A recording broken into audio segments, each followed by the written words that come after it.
Hello and welcome back for more arty shenanigans.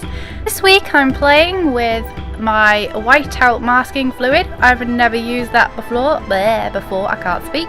It's slightly yellow tinged just so you can see where you've brushed, and I'm basically tracing off a little sketch that I did and blew it up, and I wanted to stay with something that I was quite happy with drawing, so it was a fan art. Not really pushing my boundaries there, but what I am doing differently is obviously using the masking fluid, never done it before, and that paint palette I just showed off, which I can never pronounce the name, so I'm not even going to try. I shall just post a link in the description box below just to show you what I'm on about. So yeah, completely noob with the masking fluid. I cannot stress that enough at this point, and yeah, first time using that paint palette is absolutely lovely. The pigmentation really has lived up to reviews that I've read and watched. It's stunning. If you do have the budget and you are wanting to try a different paint palette, I would recommend it. It's pretty beautiful. A little bit pricey. Maybe add it to a Christmas wish list or something, or a birthday wish list. I know Christmas is a long way away. Maybe your birthday is a little bit closer. Try that one maybe. So a few tips that I have read, watched, learnt over the years, but never had the courage to do, of course, was basically you need to choose a brush that you don't really care about or is inexpensive but is good enough to get the masking fluid down. The main reason for this is the masking fluid really knackers your brushes, and you don't want to go and buy a really fancy brush and be really excited about having this fabulous brush and then ruin it with masking fluid. Use a cheap one. Go to a pound shop, buy a packet of their cheapest multi-range brushes and abuse it basically. So there are two ways you can try and protect your brush. You can either use a soap bar and saturate the bristles in its suds, or if you don't have a soap bar like me, you can make a solution of fairy liquid or washing up liquid and lukewarm water, which seems to have worked really well. This paintbrush that I used seemed pretty good afterwards. It just sort of peeled off. It went into a kind of like elasticated stuff. It was very strange. Switching back to the palette, I love it.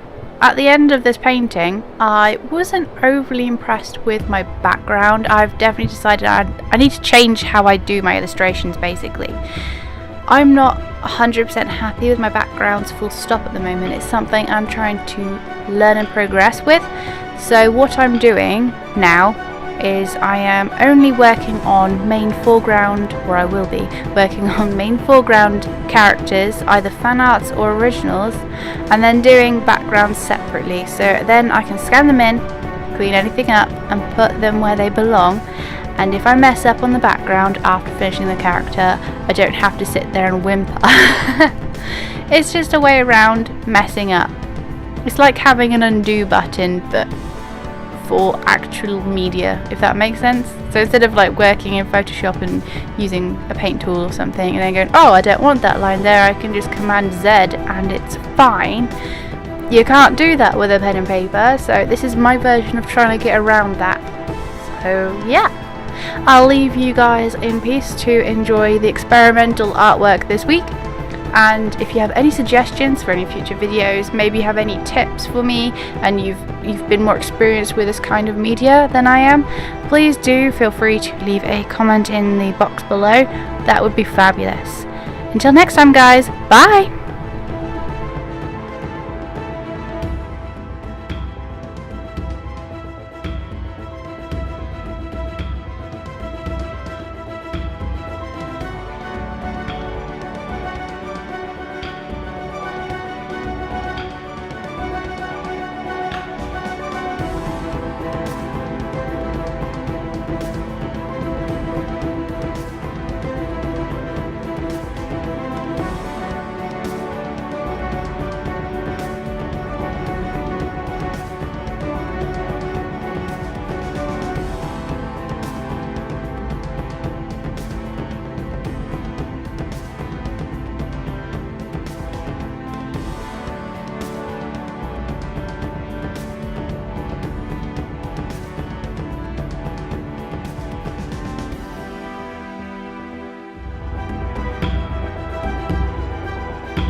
thanks very much for watching, guys. Like if you liked and sub if you haven't. Just keep doodling. Bye!